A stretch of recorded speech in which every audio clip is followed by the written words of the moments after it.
Hello, Jeff Sawyer here with J&S Solutions. This week's weekly video I'm going to answer an email that one of my customers sent to me about when is the best time to hire. Okay, that's actually a really good question. But before I start answering that question, let's talk about the bottom 10%.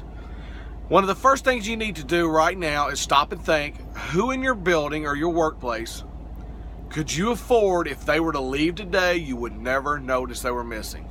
I guarantee you, each one of you have a name in mind right now. That person needs to know and understand that they are your weak link, that they are what I refer to as the bottom 10%. They have to know that their career, they either need to step up or step out. Now, the goal is always step up. You've already spent your time and energy in hiring them, training them. More than likely they were hired before you started taking this course. So with that being in mind, you know, it's one of those things that you would just have to work your way through it and talk with them. And you're also going to have to let them know and understand that where they're at, you're going to have to document certain things that it's either wrong in their performance or their behavior.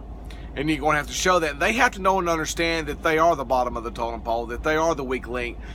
You know, you don't want to necessarily use those terms with them. You just want to let them know, they understand that you're not happy with their performance. They need to step their performance up. They're not happy with their behavior. They need to change how they're doing things. Never use the term attitude. It's always behavior. Because when we do get into documenting people, you'll always either use the term behavior or performance, or typically the two terms you want to always stick to. Okay, it's very safe, and attitude is really hard to prove in a court. So you better off to use the term behavior, because the behavior covers a multitude of things. So it's very important that you change your terminology now and think behavior instead of attitude.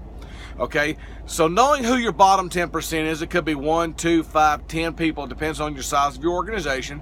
The next thing you want to do is figure out when is the best time to hire. You're fully staffed, but yet you got this bottom 10%. So the best time to hire is now. Don't wait till 2 or 3 people quit. Typically, it's been my experience that when you do have a little bit of a turnover, you'll get 1 or 2 or 3 at a time that will drop it within like a 30 or 40 day period. You're better off to be working on that bottom 10%, start the interviewing process.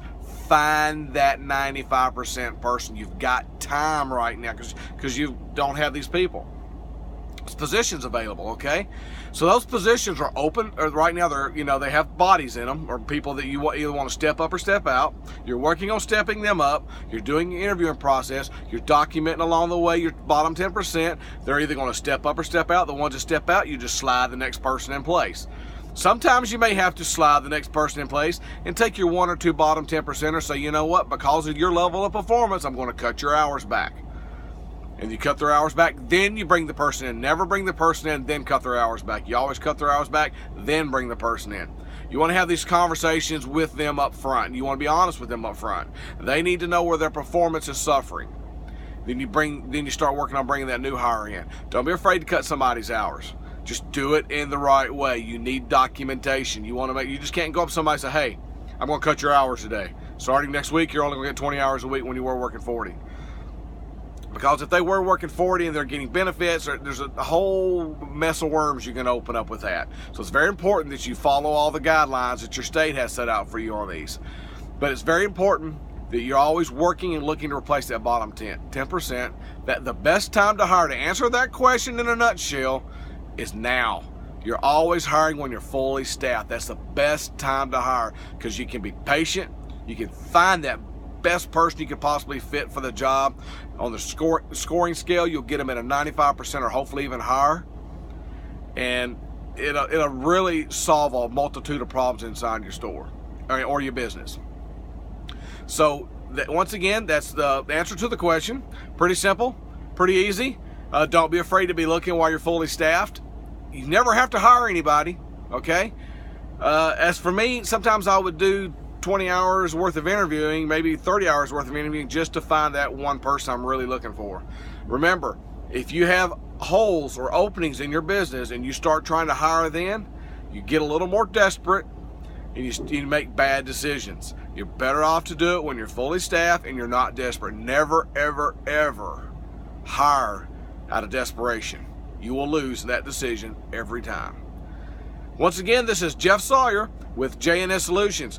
If you have any comments, just leave them below, or the best way to reach me is to email me at jsawyersolutions@gmail.com. Thanks, have a great day.